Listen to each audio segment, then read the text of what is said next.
Well, good evening and welcome to another exciting episode of Love Not Fear. I'm Jack Cox, author of Love Not Fear, and I'm joined by my usual wonderful co-host, Annie Day, author of Ta-da! Your Guide to Feeling Fabulous Fast and Orgasmic Health. Brilliant. And I'll put all the links down below in the description for Annie's books and my book and anything, or anything else that comes up today. Anything Wonderful. relevant. Please do like and subscribe on the YouTube version of this, because that helps us to get seen by more people. Perfect. So if you were here last week, you'll remember that we ended up by looking at the flood, which I've got 17 pages of notes here, so we've got a lot to get through. I apologize if we go over time. Us go over time, Jack Cox. That's so unlike us. The floods, as we said last week, the flood story is told by cultures all over the world. It sure I think is. even the Australian Aborigines have a version of it. Absolutely. Last week we heard how two Anunnakis, and we talked about who they may or may not have been last week. And how Enki advises Atrahasis, aka Zeus Sudra, aka Hooten Episteme, aka Noah, to build a boat. So what caused the flood? Now we need to say we don't know. We can just put out certain bits of evidence and let you all make your own minds up. And please don't automatically assume that I'm right or that Annie's right, because we're just as likely to be wrong as anybody else. And also, we say this all the time, Jack, that however congruent and however much the things that we're sharing resonate with you, always do your own research.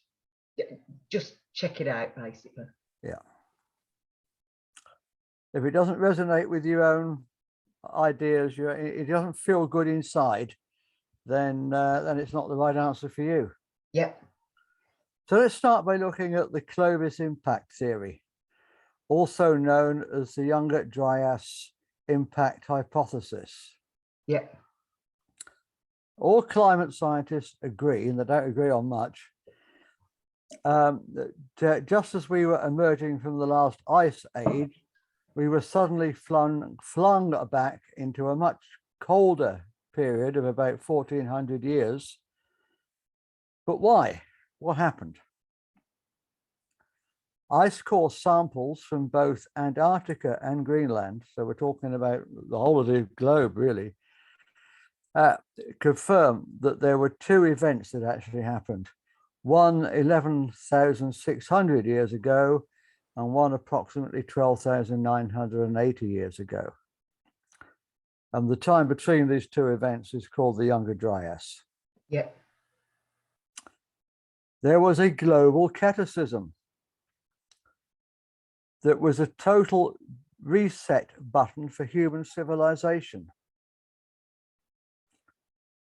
Evidence for this includes the Younger Dryas black matte layer. And I've got a picture of it here. Let me just share my screen. And if I can figure out how to share my screen, I've lost it now. You can see a picture of it. Not come up yet, hon. It will. Okay. You can see it now?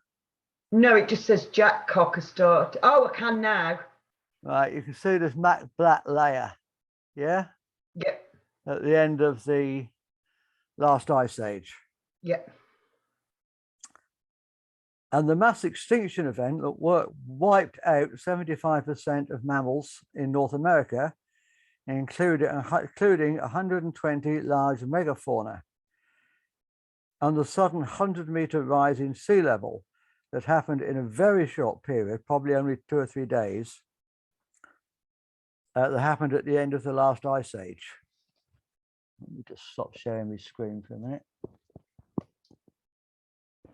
I'll get good at this one day. I think you're already good at it. Yeah, despite the thank you, Annie.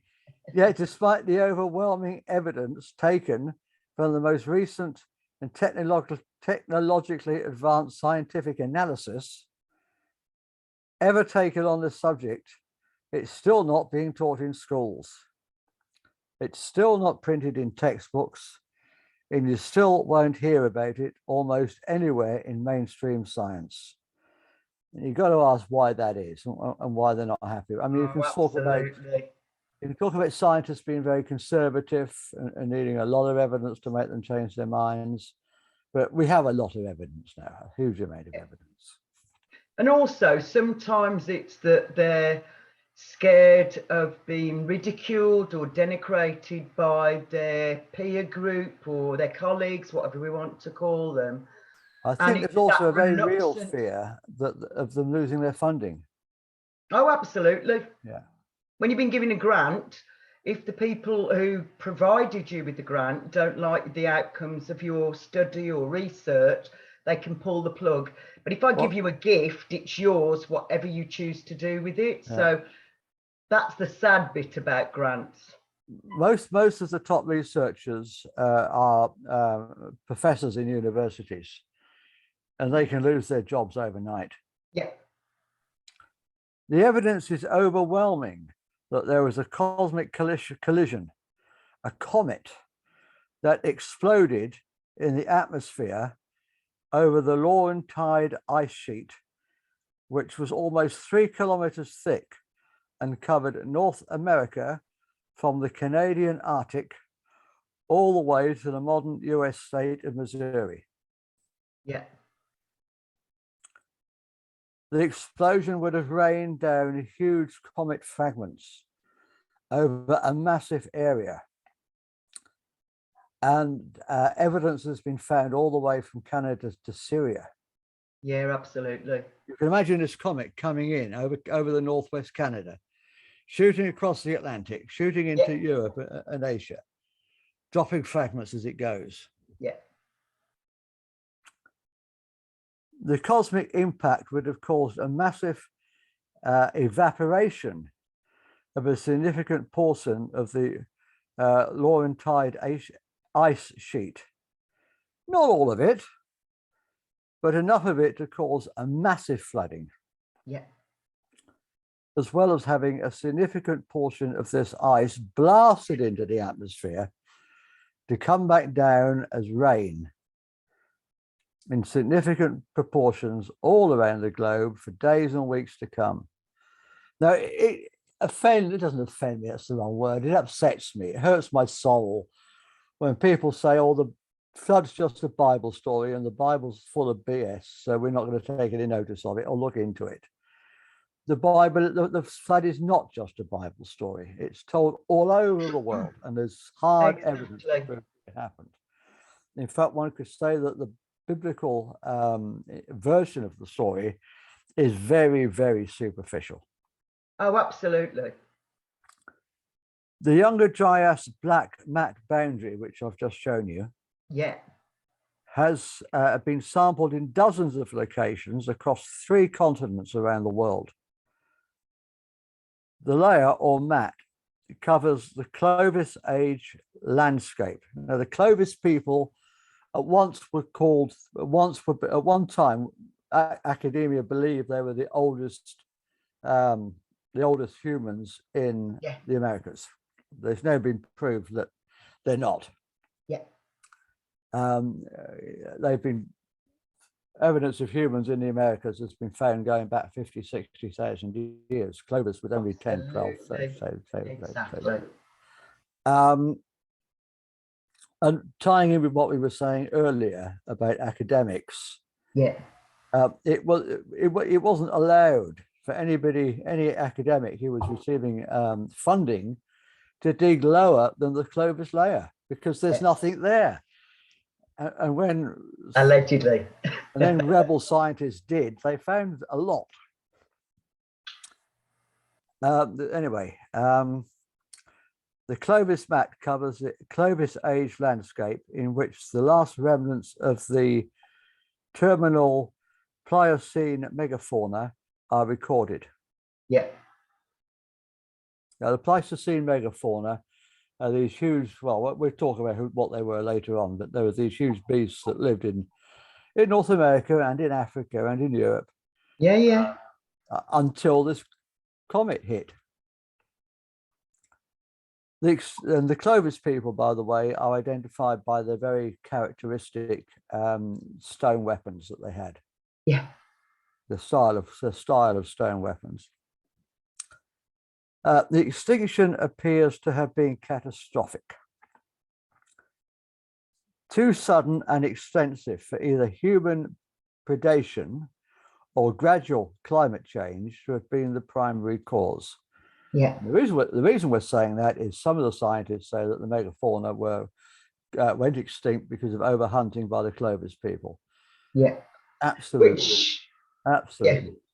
Nonsense, isn't it? Nonsensical. That makes no sense at all. With their Stone Age weapons, they couldn't possibly have done anything of the sort. They need to make the mind up which they're saying about the Clovis people. You can't have it both ways, really, can you? It's just not possible.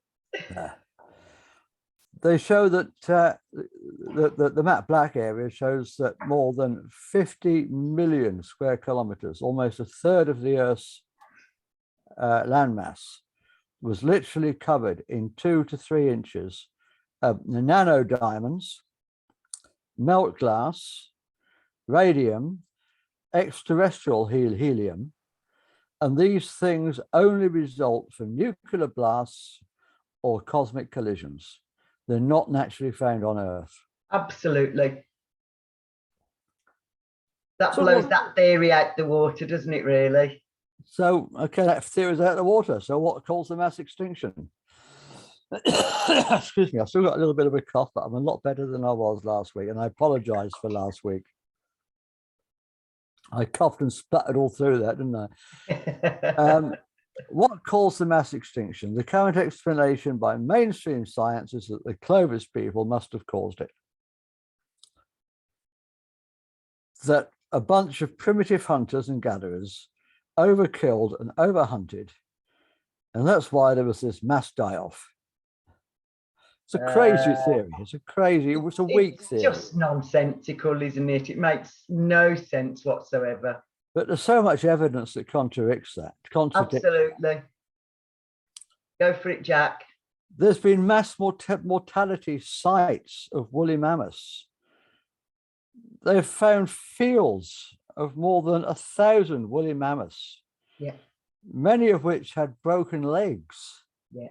Which suggests that something bowled them over. Yeah. And some of them still had food in their mouths, which suggests it happened instantaneously. Absolutely. This wasn't overhunting. That is ridiculous. This further validates that there was a sudden and cosmic collision that caused a mass extinction event for so many animals in a short period of time. Yeah. If this explanation is accepted for the dinosaurs, 65 million years earlier, then why not for the Clovis megafauna? Why the double standard? Yeah. People say, well, they haven't found the impact crater. They have found it for the dinosaurs, but that's not true, as we'll go on to in a minute. There has been an impact crater.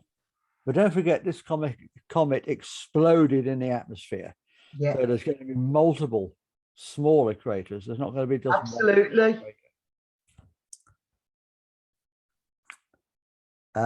Pioneering scientists like Richard Foston, Lawrence of the Lawrence Berkeley National Laboratory, Albert Goodyear at the University of Southern California, James Kennick at the University of California, and others really stuck their necks out with this thesis. But it's no part of a growing scientific consensus that our planet was indeed impacted by the exploding fragments of a massive comet 12,800 years ago. Yeah. It obliterated the Clovis civilization of North America and extincted 70% of the continent's megafauna. It would have triggered sky fires and tsunamis around the world, Yeah. blanketing the planet in a pool of dust and ash and soot. Yeah. And it's that blanket of pool of dust and ash and soot which forms the mat, the black mat. Yeah. So we know it happened. Absolutely. What's known as the Clovis comet plummeted the northern half of the planet Earth back into an ice age, even more severe than the one we just emerged from. Yeah. It's also thought to have been involved with the extinction of the Neanderthals, but we'll go talk about that another day. And at that time, the future of humanity itself would have hung in the balance. Yeah. So it's hard to conceive, it's not hard to conceive of an island nation experiencing seismic disturbances and then disappearing under the waves. And we'll talk about that in a minute. Yeah. The impact of the Clovis comet's fragments and the planetary changes that followed explain why coastal cities adjacent to Cuba, Malta, Japan, and India are now under 30 meters of water. Yep. Indeedy. The Younger Dryas period effects continued until 11,600 years ago. We talk about craters. There was a massive crater that has been found in the ice fields of Greenland's Hiawatha Glacier. Yeah. Which measures 31 kilometers in diameter and may correspond with the timing of the Younger Dryas extinctions. I think there's a very distinct possibility that that's true. One of the fragments could very easily have caused that crater. Absolutely. If you think about the speed it would have been going, and you know, we understand about how volume and how movement works, don't we, with kinesthetic energy? Yeah. Could have easily done that. Easily done that. Yeah. It would have wiped out the megafauna, including woolly rhinoceroses, mammoths, mastodons, saber-toothed tigers, the giant sloth of South America, and enormous versions of buffalo, zebra, and wildebeest on the African continent. Yeah. They were all wiped off at the same time. Atlantis? Let's talk about Atlantis. Was Atlantis a real place, or merely a literary device of Plato? A warning against pride and hubris. How could a civilization with the strength to maintain a maritime empire and threaten Greece's security not warrant any attention in any ancient texts other than Plato? Well, Wallis Budge talks at some length about. Sorry? Wallis Budge talks at some length about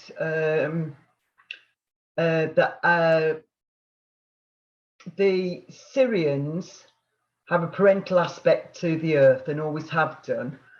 And at that time, they created Lemuria, which was a colony of Sirius and Egypt, and then afterwards Atlantis. And that seems to make sense to me. The Lemurians were far purer. They weren't power hungry. They didn't want control over anybody. They were just living as we would wish to live. And the same with the Egyptians at the time. And then I'm not really sure exactly what happened, but the Atlanteans became bigoted. They became very power hungry, and I'm not sure what interventions had happened to make them like that when they were, you know, ostensibly a colony of Sirius, which is all about unconditional love. So I don't know what the energy was that did that, but certainly they were misusing their power, which is why they ended Atlantis. That's my viewpoint of this at the moment. They did certainly seem to go over to the dark side, didn't they? Massively, darling. Yeah. So where was this island capital located? And what could possibly obliterate this famed nation within a night and a day, as Plato claimed? Yeah. I think we've just looked at that, haven't we? Yeah. Researchers have looked at possible sites all around the world, from Morocco to Indonesia, Bolivia to the North Sea, to the Mediterranean, to the Sahara, The in search Bermuda of Atlantis. Triangle. All over the world, people have been looking. All over the world. Yet most commentators still regard Plato's description as nothing more than literary fiction. Yeah. Plato, yeah, he uses fiction in his writings. Yeah. Nobody takes his dialogues as verbatim recollection of actual conversations. But Plato was a real man. Yeah. And he was a scholar. Socrates was a real man. Yeah. Plato showed real skill and passion in getting across Socrates' teachings. Yeah. Oh, absolutely, darling. And Plato certainly refers to real world historical events. Yeah. His long description of Atlantis in Timerius and Citrius doesn't seem to bear the hallmarks of pure fiction. Plato's references to higher beings or gods, and to beings whose hybrids of gods and humans are taken by some as evidence that his Atlantean narratives are pure fiction. Yet we find similar narratives in other ancient texts. And we looked at some of those last week, didn't we? Yeah, absolutely. Other ancient cultures are peppered with accounts, similar accounts. Many people think Plato's description of Atlantis as if he's describing some kind of utopia. And as Annie's just said, it weren't no utopia. No. Atlantis, nice little story, but actually the reality is quite different to that they misused their power and then just destroyed their world because they were control hungry and power hungry. It may well have started off as a utopia. Oh, absolutely. But it descended into a military regime with an army. Yeah. That goes to war against prehistoric Athens. Yeah. And nor could it have been that advanced, because Athens defeated Atlantis. Yeah. And you would have thought, wouldn't you? Because all the portrayals of Atlantis show huge crystal structures, which we know crystals are high vibrational frequency. So it's puzzling in a way to think that they were surrounded by all these beautiful, magnificent, high vibrational crystals, and yet they still descended into that lower energy, basically, of needing to be in charge of people and to basically be power hungry, which is never going to work, is it? I think we have to say that either both Atlantis and ancient Athens had advanced technology, or neither did. Yeah. Otherwise, Atlantis wouldn't have been defeated by Athens. Yeah. So it's not a utopia. And Plato's description of it are full of details that have nothing to do with advancing a story of national hubris or pride, comes before a fall, which is often what it's said to be. Yeah. Plato said that his information had been obtained from ancient Egyptian priests who would relay the information to an ancient Greek legislator called Solon. Yeah. Plato's ancestor. Yeah, Solon was a real historical figure absolutely. who we know traveled to Egypt. What really sparks the modern quest for Atlantis was the discovery in 1868 of the ancient and mythical city of Troy. Yeah. For centuries, the academic consensus was that Troy was a literary creation of Homer. No, That's what people thought. I know. I'm not buying it myself, but In the Iliad, Homer details the Trojan War and the 10-year siege of the city of Troy. yeah. Most scholars who read those books as pure fiction at the time. Yeah. And then somebody went and found the place. Oops. Is the same thing is history going to repeat itself with Atlantis? Wouldn't surprise me. One of the key geographic markers that Plato gave for Atlantis was a landmass a little larger than modern day Libya. Yeah. And he placed it beyond and opposite the Pillars of Hercules, known as Heracles in his day in Greece. Yeah. Those pillars are understood to refer to two towering promontories that flank the entrance to the Straits of Gibraltar. That'd make sense. So Atlantis must be west of Gibraltar. Okay, Yeah. it's not one of the Mediterranean islands anyway. Yeah, and I've heard people say in the past that it's close to Indonesia as well, which again, I don't know how true that is or how untrue it is. There's lots of theories, but we've got to remember that there was this ancient civilization who weren't as advanced as we like to think they were, because they were defeated by Athens, Yeah. who were able to launch a naval attack on Athens. Yeah. So they couldn't have been that far away. Yeah. That was my thinking as well. People who looked in the North Atlantic, in South America, Amazonia, Bolivia, off the coast of Cuba. But could they have launched an attack from there? Geographic clues have led to some explorers of the coastal regions of Spain and Northwest Africa. But what did the Northwest African coastline look for 11.5 millennia ago? Yeah. What tectonic plate shifts might have altered the lie of the land and the perimeter of the oceans? Yeah. Now, I haven't gone into that in this today because this is big enough as it is. So, Oh, absolutely. but maybe we can look at that another time. Absolutely. Viewed from space, the western coast of Mauritania bears the unmistakable scars of an immense deluge. Yeah.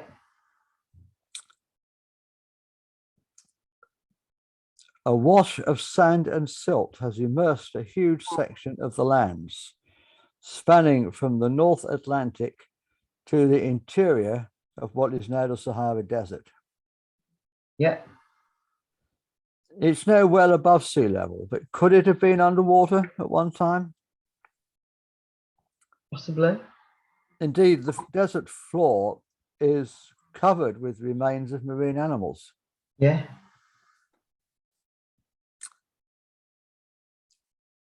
Nautilus Rosen and George Alexander began to investigate an anomaly in the Mauritanian landscape within the Eye of Africa, known as the Richat Structure.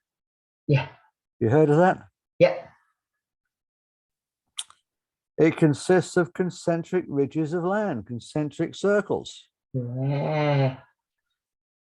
alternating with deep troughs, which correspond with the unusual shape of Atlantis as reported by Plato. There you go. is concentric circles. Absolutely.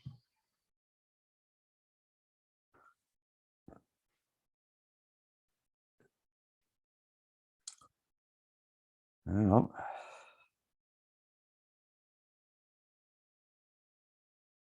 Talk amongst yourselves a minute. I've messed up here.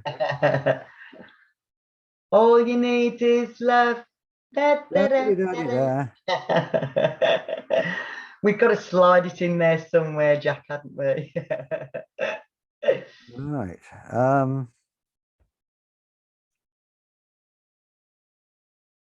Okay, yeah. Right. When the land was lower, if we believe the land was lower, Yeah. or the sea level was higher, Yeah. this correlates exactly with Atlantis. Yeah.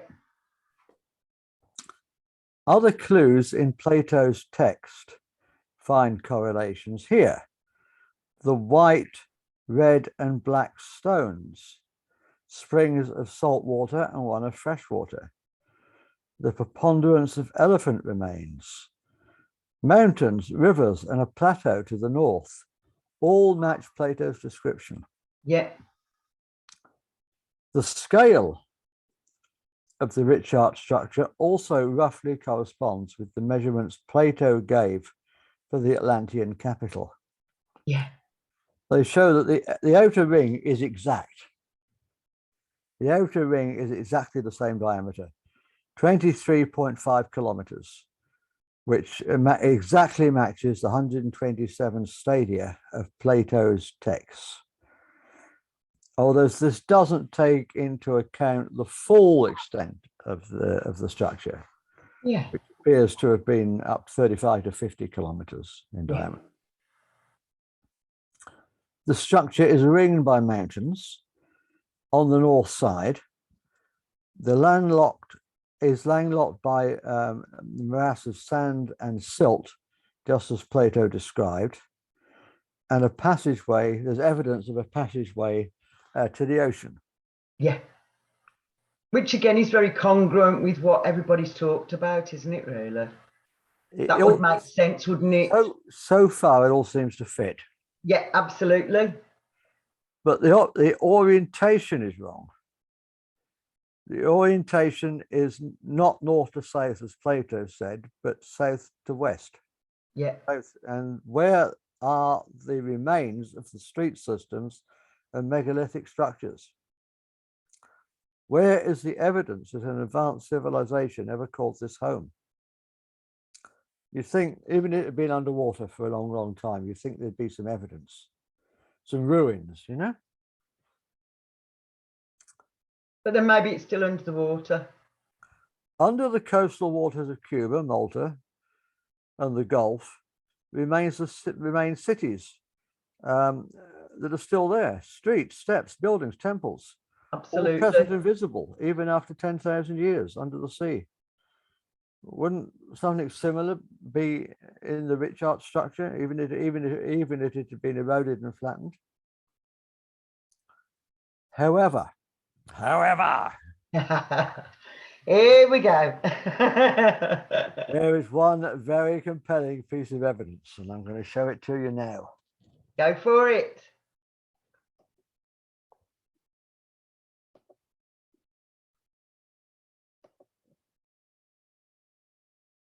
Okay, I'm not going to show it to you now. We've got the previous one that you shared. There you go. There is one very compelling piece of evidence that has me almost convinced. The Herodotus map. No, we've got the depth location of the black Younger Dryas boundary. Well, I'll tell you now, Herodotus was a Greek historian known as the father of history, and he predated Plato. He left us a map revealing detailed knowledge of the world, or at least as much of it that he knew about, which shows the position of Atlantis. If you look, it's just there in Northwest Africa. No, there's no map on mine, Jack. It's depth location of the Black Younger Dryas boundary is the only thing that you've shared so far. And it's on that now, Jack. So it hasn't come up with the map for some reason. Hasn't come up. Okay, I was wondering why that would be. So we've got the depth location of the Black Younger Dryas boundary at Lommel, Belgium. Okay. And sharing stop. Hard, won't it? Try again. Talk amongst yourselves. All you need is love. Can you see it now? It says Jack Cox. Oh, I can see it now. The world are calling look where Herodotus BCE 450. Look where Herodotus has placed Atlantis. Yeah. Can you see my mouse? Yeah. My cursor. They're sort of north of Libya. Northwest Africa, exactly where the eye of Africa is. Yeah. Exactly where the Richat Structure is. Yeah. And that's from 450 BCE. Now that convinces me. Well, it almost convinces me. It's the best theory we've got so far, isn't it, Shug? The area at the time was occupied by, well, it's still occupied by the indigenous people of that area. Yeah. The Amazigh, also known as Berbers, who are the indigenous people of Morocco and all of North Africa. Yeah, yeah. About 25 to 30 million of them still live in North Africa today. Yeah. Amazigh means free people. Yay. They don't like to be called Berbers because the Romans gave them that name and it means barbarians. Oh. Could these people be the survivors of Atlantis, reduced to a primitive lifestyle by a flood?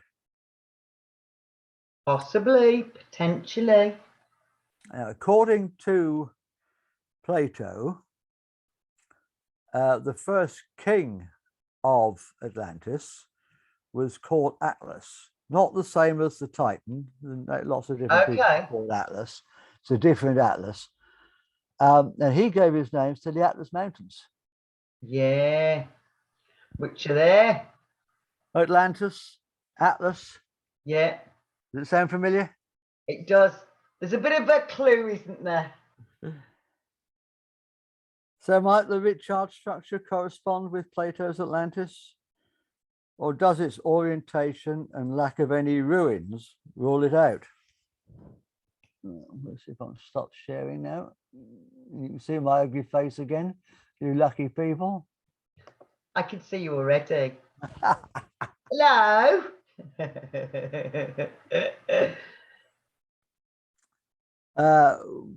We know that it was buried under the sea at some point, the Richat structure, although it's above sea level now. Yeah, yeah. So we need to look into that. I mean, it's right there. The Atlas Mountains were caused by the two plates knocking into each other. Absolutely. So there's a lot of tectonic activity in that area. Yeah, absolutely, darling. So could it have raised the Richat structure in recent centuries? I don't know. Once the tectonic plates move, land masses that were joined are no longer joined. Land masses that weren't joined together become joined. So yeah, it's perfectly plausible, isn't it? Hello, Mabee. Lovely to have you here. Lovely to have you here. You're muted. You're muted. Yeah, hello, Annie, and hello, Jack. Hello there. How are you? Mabee has another perspective on all of this that. Oh, I've missed all of it, so don't go with my perspective. But I think it's true of all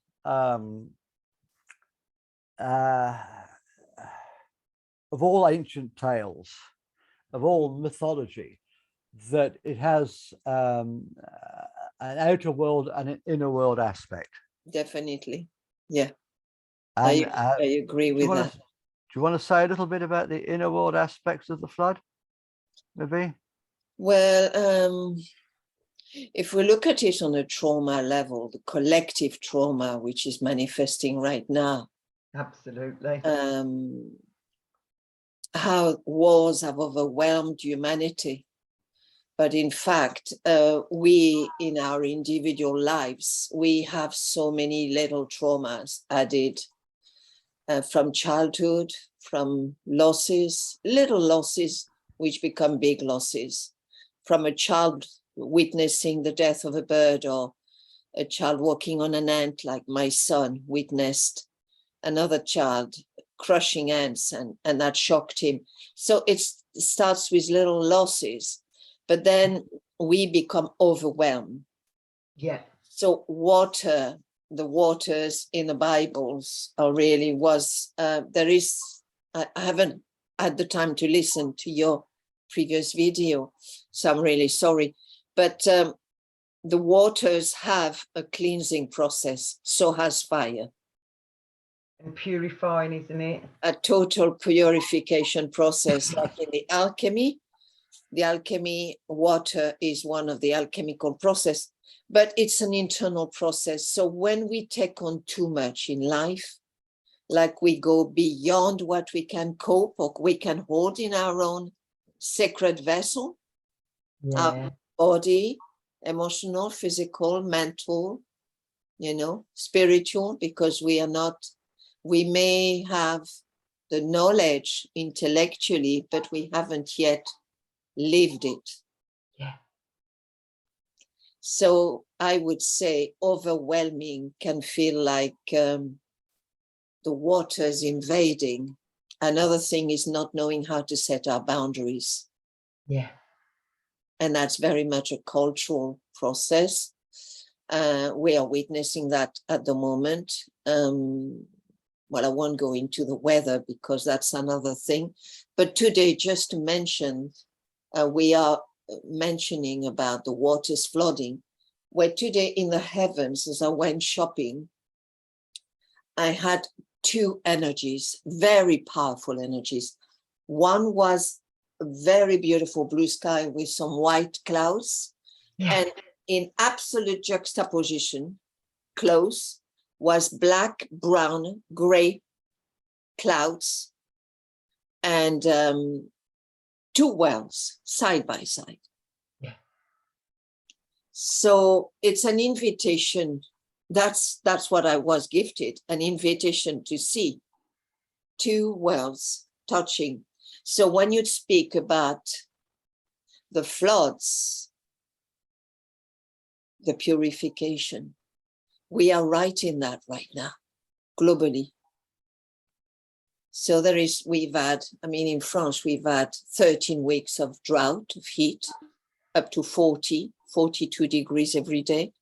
It was just like stepping in the furnace. Yeah, So no if I connect the dots with that, it took me back to the Shoah. It took me back to the fires in Australia, to Africa, to people starving in Africa because of the droughts there, South America, so many different areas. So my feeling is, as the energies get too intense, too much, like the floods, where is Mother Earth in that? How are we relating to the sacred vessel, our physical body? Are we able to really, yes, how am I when I feel overwhelmed? What do I do when I feel overwhelmed? With too much emotions, too much of someone's story, like recently this lovely father who just ended up his life.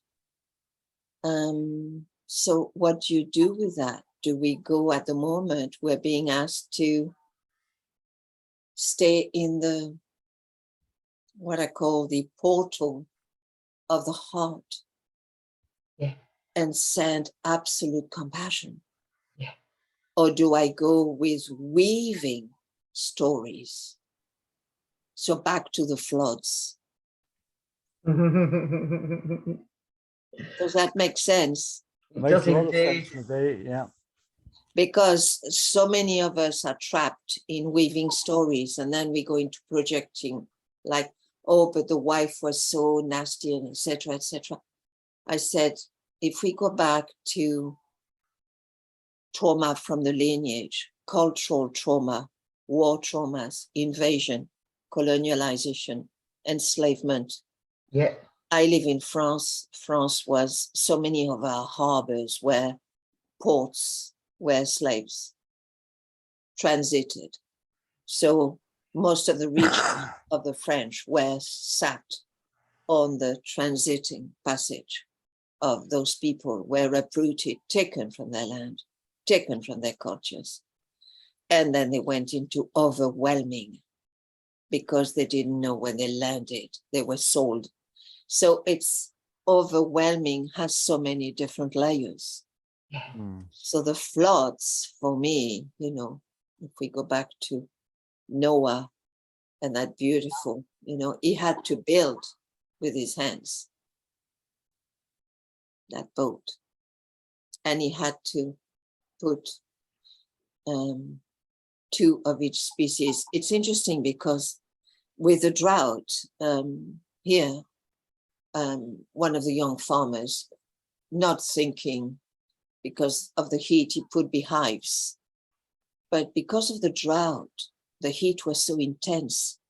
It takes huge amount of energy, even for a bee, which is a fourth dimensional being, to fly all the way to the lake, which is 2 kilometers away in such heat.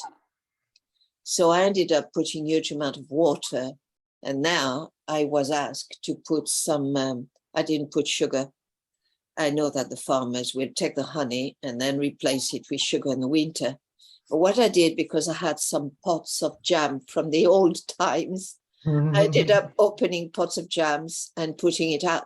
But what I witnessed, which is amazing, which is a total change in the information. I had in the different places where I put jams on different tops.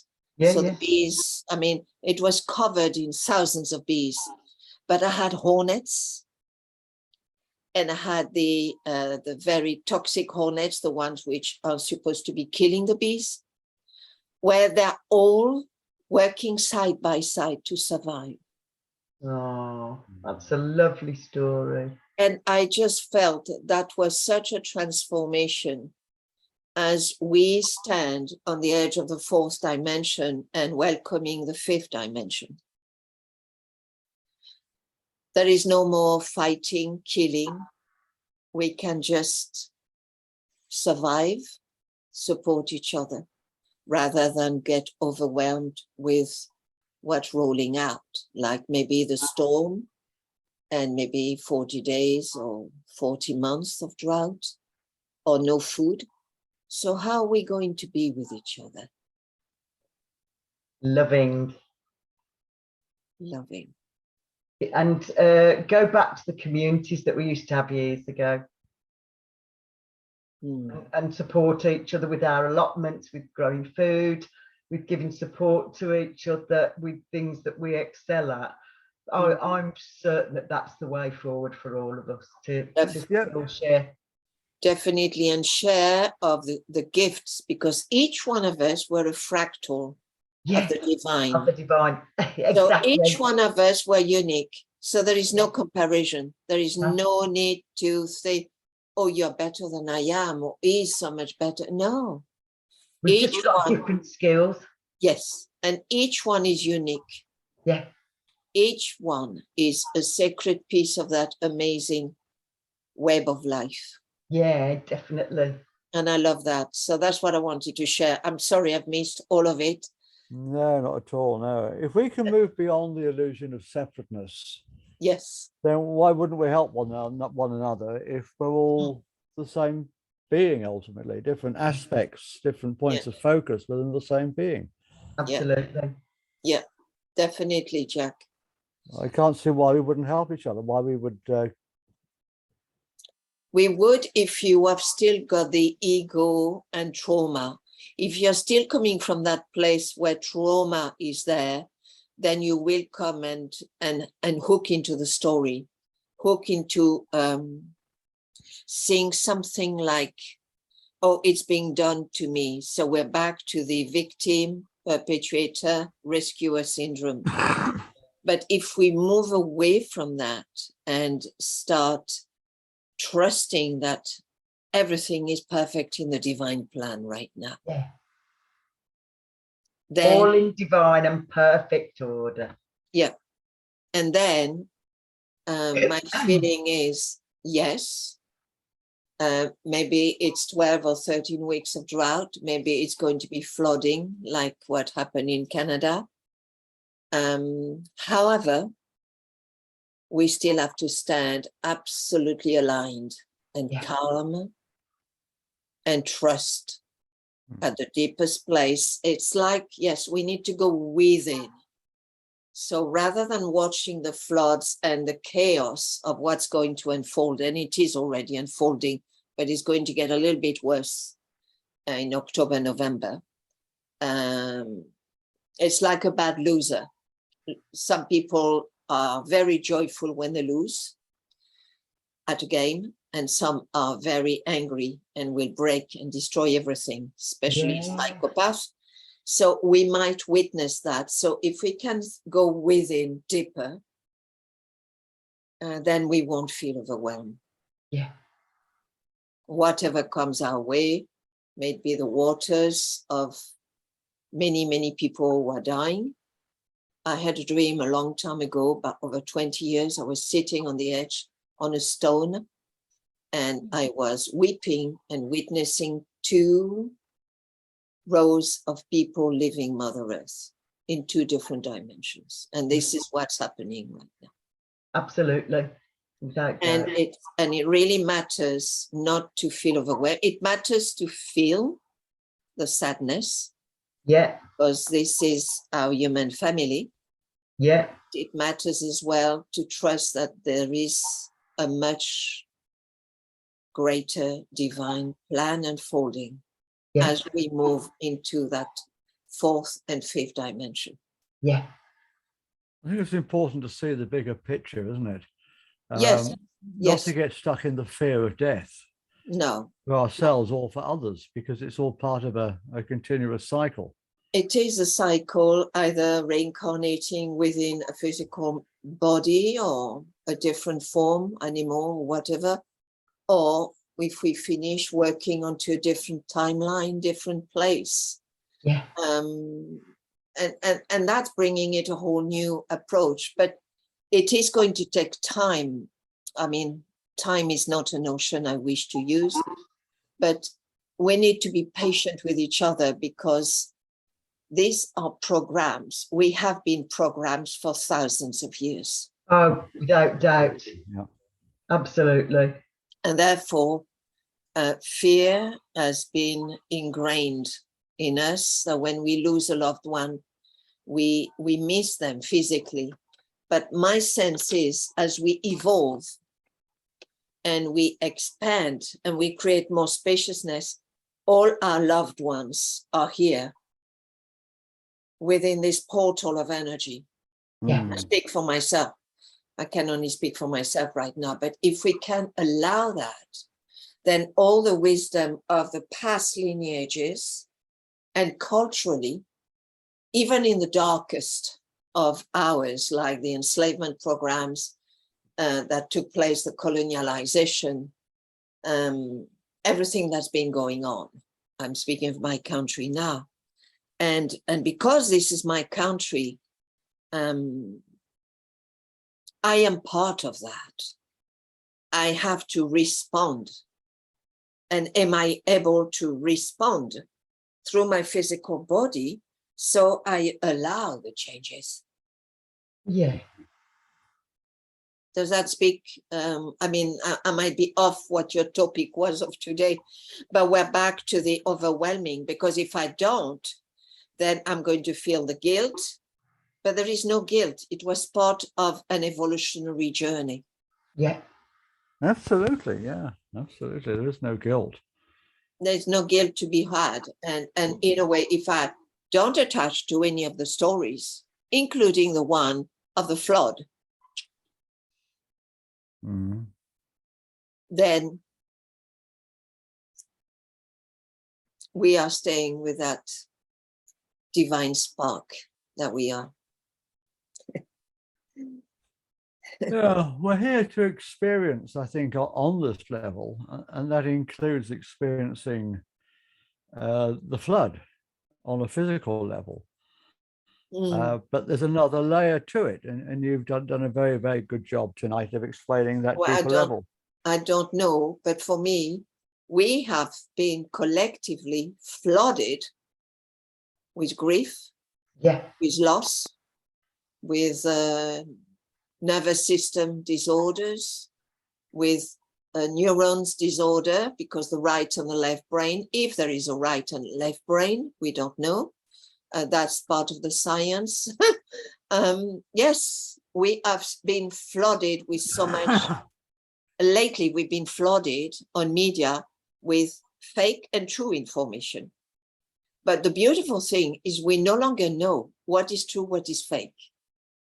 But what is that asking us to do is to go back to feeling, sensing.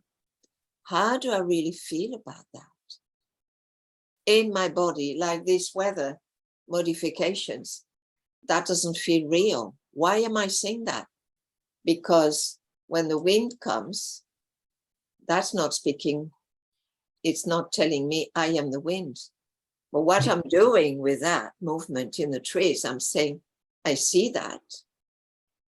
I see that this is the inverted matrix, but I'm inviting the true spirit of the wind because I am there for you. And the same with the water. I'm inviting the true rain, and I'm inviting the solar energy, and I'm inviting the earth. So this is where we are needing right now, but this is my work right now, is how can I moment by moment be a guardian of the divine blueprint, of the divine Pachamama matrix. How can I do that on a moment by moment? That's what I wanted to share. I mean, floods happen and droughts happen and all kinds of experiences in our own personal lives happen. Yeah. And they're all trying to drag us back into the 3D story. And I think what really matters is how we respond to all of that. Would you agree with that, Mavi?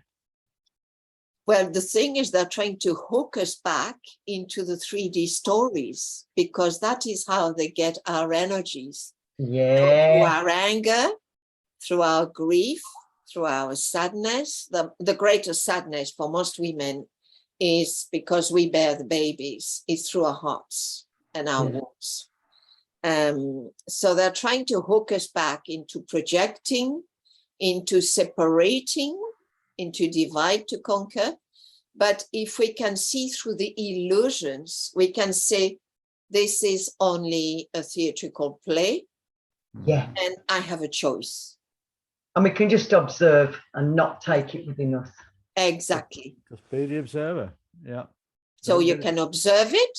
So remember, we rise. When you are in the alembic, you are in the alembic in the process of, the solutio, which is water moving, warming it up, and then you rise, and nothing has to come from the outside in the alembic until you go through the neck and you have to be reborn as a phoenix. And when you are reborn as the phoenix, you're rising from your ashes. So it is like a death rebirth. And my feeling is we're going through that right now, as well as going through the birth canal. But my feeling, if we can rise as the eagle vision or the phoenix, which is the most sublime of the Scorpio, when the Scorpio reaches beyond the eagle, is the phoenix. And the phoenix is the golden one, the one that's really spiritual and serving the divine at the highest level. then nothing, we just don't go with any of those stories. We can see through them. They are just completely taken down, Jack. That's beautiful, maybe. Yeah, absolutely. You know, and that means we're not getting hooked. They can't hook any more of our energies. And what that means is little by little, we're starving them. Yeah. I remember Carl Gustav Jung when he was with some of his clients, his patients, and one day he said, when I'm faced with one of the entities, the darkest of the darkest entities, there is nothing, you can't talk to them, you can't dialogue with them, you can't respond, you can't relate. There is no space because they're so psychotic. But what you have to do is you have to starve them. Yeah. Yeah. Yeah. So how do you starve something? Well, you stop giving them your anger. Yeah. You stop giving them your projections, like, you know, oh, it's the fault of the wife because she kicked him out and then he took his life. No. Let's not go with a story. Let's go with absolute compassion for everyone in that family, because already taking one's life is an act that requires desperation. Yeah. And requires absolute compassion. Yeah. And for the descendants. But if we go with blaming and anger, which anger is part of the shock at first, you know. Yeah. But then we will not project that onto the descendants. So what we're doing, we're going to stop the karmic debts. Yeah. We're going to stop the floods from one generation to another generation. Yay. How does that speak to you? That speaks deeply, maybe. Definitely speaking to my heart. So there we are. And yes, in ancient Sumerology, Sumer, there was the wise women. There used to be 3 of them, and they used to go from city to city. They used to sit by the fire, and they used to tune in and feel when a village was out of alignment, out of balance. They would go and sit with that village. So we as women, that's one of our tasks. Yeah, so right now, it's interesting. I met a man tonight as I went to get my veg at the organic place. And he said, I was sharing with him, I was feeding the bees. He said, oh, you mustn't feed them. I said, well, the beekeepers, they do put sugar, white sugar in the winter, don't they? I said, well, I'm not doing white sugar. I'm giving them the most beautiful jams. From such a lovely idea. And I said, they're loving it. And not only that, I said, but I've got the very toxic hornets that are meant to be killing the bees, and they don't touch them. They let them do their thing. Exactly. Live synergistically together. Yes. And that's wonderful. Yeah. And it's written in the Bible, you know, the lion will lie with a lamb. Yeah. 5th dimension. Yeah. In the 5th dimension, I think that would be true. Yeah. So how can we right now with this Zoom, you know, love, not fear, what is the program is to keep the fear going. Many people are still in the fear. And can we just accept that that is where they are? Yeah. And go on radiating. And by holding that beautiful portal of love and light, reminding them of their true nature, their true divine nature. Yeah. Without words. No need to conquer, no need to explain anything, just telepathically radiate. I love that. That's where I'm coming from right now. Yay. Today we've been talking a lot in this show about Atlantis. What's your perspective on that? Atlantis. Well, the same people are on the stage right now. Back to the same people, back to the same delusion, deception, of theft of power. Yeah, absolutely. Theft of power. However, yes, so Atlantis went down. Misuse of power, which I met in the Rosicrucian. I met in the Franc-Maçon in Toulouse. When I came from England, I went to be part of a spiritual group, and they looked at me, and I noticed, I said, it's interesting how you look at me. I said, it's extremely uncomfortable. I said, it's like you are gauging, you're checking what level of frequency I'm at. I said, that feels very much like an abuse. Yeah. I didn't give you permission to do that. Yeah. It's abusive. Yeah. I said, is that what you do with your newcomers? I said, and I looked at him, and then another one came and did the same. I said, well, that's very clear. I don't belong here. Yeah. And they said, but you're not going, are you? I said, oh, yes, I am going. Oh, but you're of the right frequency. I said, I don't give a shit. You know, I will not have you doing that. Yeah. Because that is invading my private space. Indeed. My sacred vessel, and I haven't given you permission. Yeah. I said there are different ways of abusing a woman or abusing a being, and that's another abuse. So it's fascinating. As regard Atlantis, that's my feeling. However, I'm going just to share a vision I had during a meditation, I think 3 or 4 years ago. I was in Norway between Norway and the Isle of Dog, which is an island of Norway. Yeah. And I had hundreds of dolphins and whales who lifted to the surface a new continent made of crystal. Wow. And I was told this was the new Atlantis. Yeah, I like that.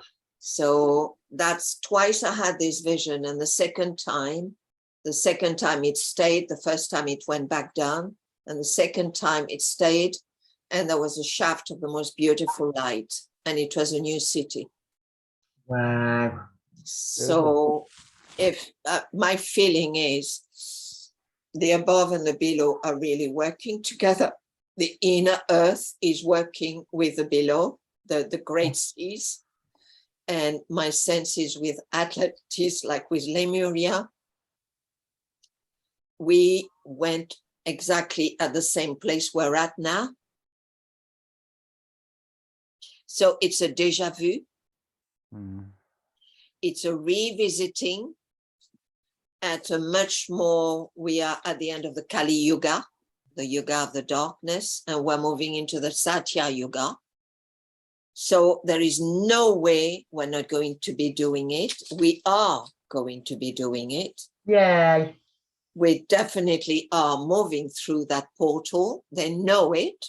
Yeah. And my feeling is what happened in Atlantis and Lemuria, in spite of the tremendous amount of light workers who were doing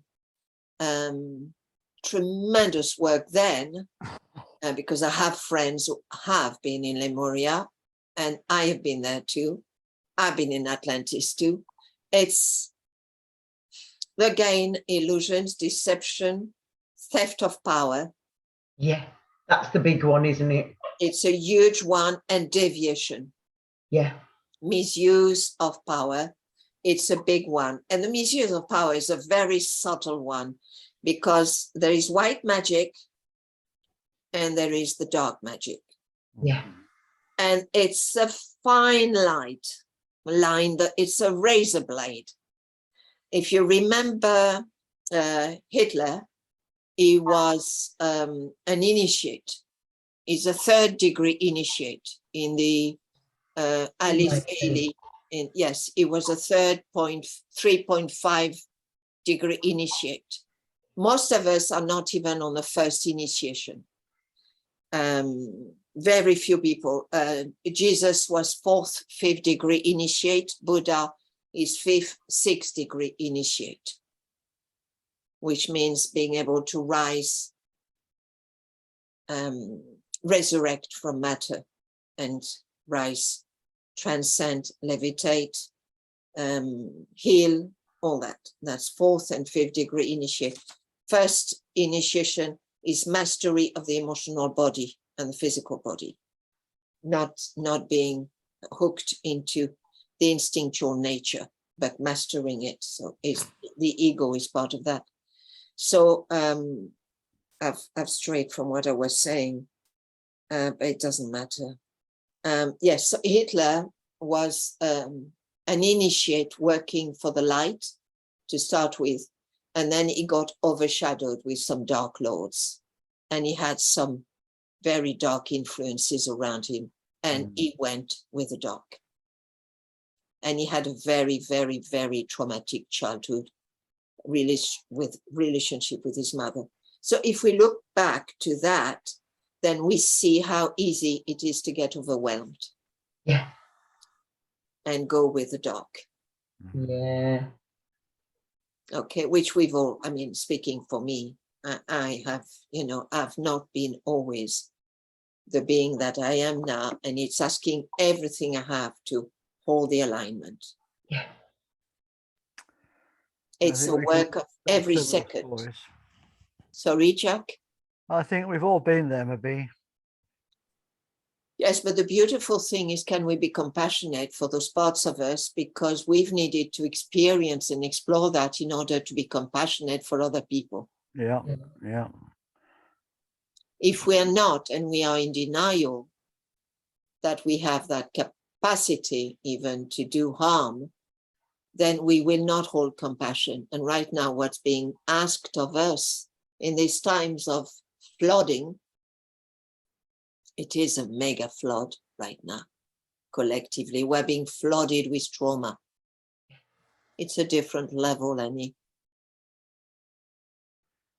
Yeah, it's the same in my life. It's how I got to be where I am now. So I had to go through all that. Yeah. But look, it's what made us, isn't it? All those heartbreaking, gut-wrenching, horrible things that happened to us, every one of them was very defining, and that's what makes us the very compassionate, loving people that we are now. And without any of those, we wouldn't be who we are now. That's why I always say I wouldn't change anything from my past. No, nor me. Because it's made me who I am now. Yeah. And I love who I am now. Yeah, I love the way you are now, Annie. And you, maybe. Lovely, lovely, lovely, Annie. Beautiful radiance. Yes, it's lovely to feel your energy, both of you. And yours, darling. Thank you. So Atlantis, yes, Atlantis. What a beautiful city. But we are here. We have returned. Yeah. So when you talk of Atlantis, when we talk of Noah's Ark, when we talk of Charlemagne, when we talk of the Black Madonna, when we talk of anything right now, and we connect the dots, there's nothing new. It is just a revisiting at another level. And how are we with that new level when right now it's so big what's going on? It's so huge that we are being asked just to surrender and go back to the essence. That's Kali. What does Kali do? She crushes the bones of the ones that, are on the battlefield. She crushes them. Why? To extract the essence. Yeah. And with the essence, she creates life. Yeah. So that's it's powerful. all there in the old myths for those who want to go and look for it and find it and find the truths there. Mythology. It's all there. It's all there. It's mythology, astrology. I mean, mythology is so powerful. It's just Yeah, it's alive through us. Yeah. If you look at Isis and Osiris, the dismemberment of Osiris, the beloved, Yeah. 13 pieces, and the only piece she doesn't find is the phallus. Yeah. Why? Because there has been misuse of the phallus. And she has, as a woman, she has to create the phallus out of wood. She has to find her own power. Yeah. Not the power from a man, but she has to find her own power. Those myths are so profound. And the 13 pieces are like the 13 cycles of the moon. Yeah. Yeah. So mythology, there is nothing new under the sun.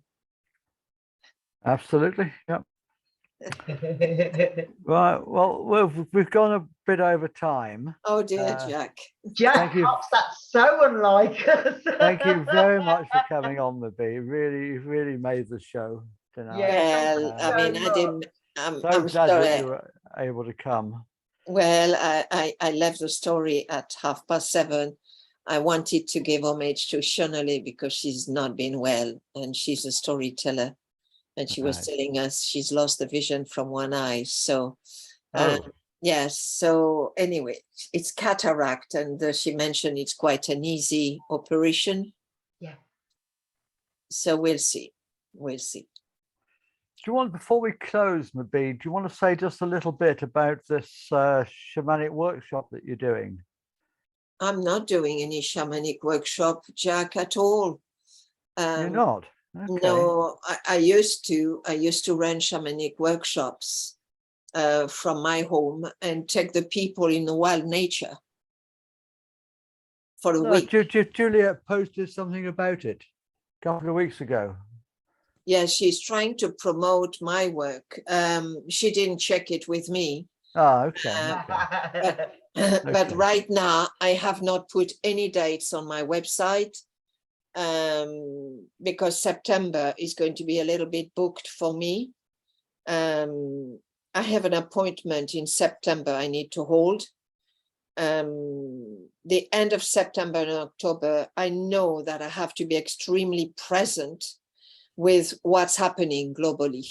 Yeah, absolutely. So, Jack, to answer what you're saying, I've been putting on hold my work. Yeah. Most of my workshops were blocked when we went into confinement. Yeah. And my drum workshops went down as well, making drums and running sacred workshops to make drums as well, because the man I was working with has been very unwell following the what was done to him when he traveled back to England and then traveled back to France. So to leave France, he had to have 2 jabs and coming back. Oh, no. Yes. And then when he went to England, he had to have 2 extras. So now, not only is he stuttering, but he's losing his balance. So this lovely man had been offering support and teaching and coaching him on how to hold workshops with me, is in a real dire situation right now.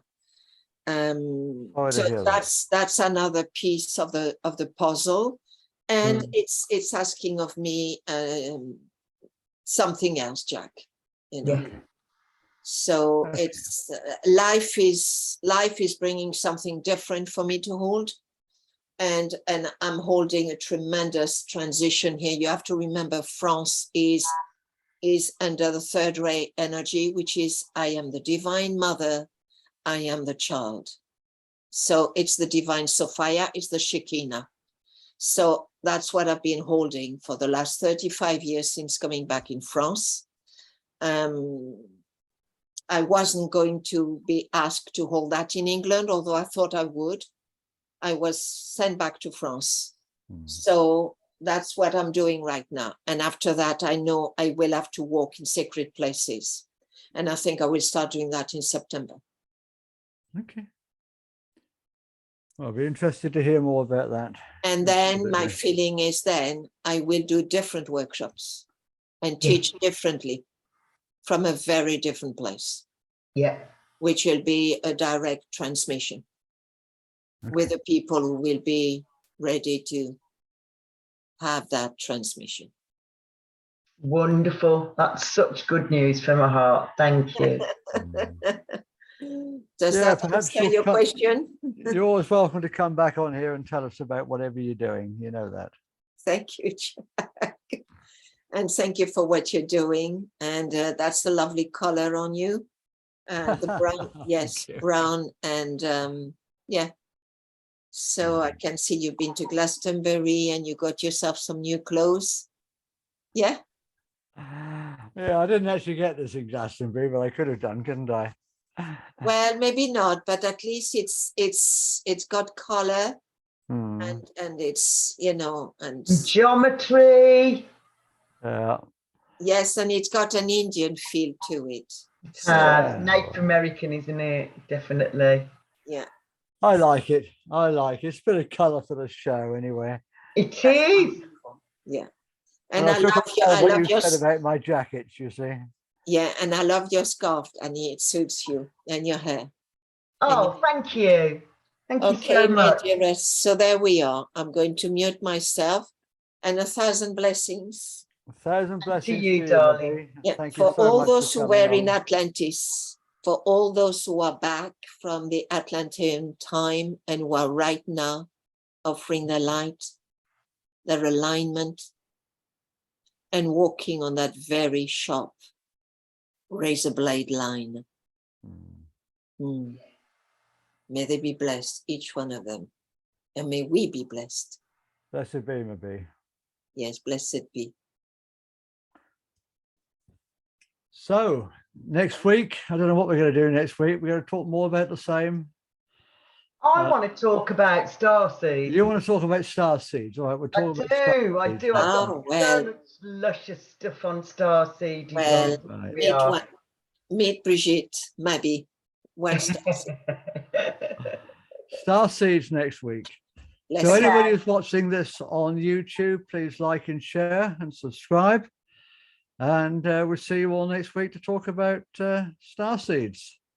Yay. Namaste. Namaste. Thank you, Jack. Thank you, Mabi.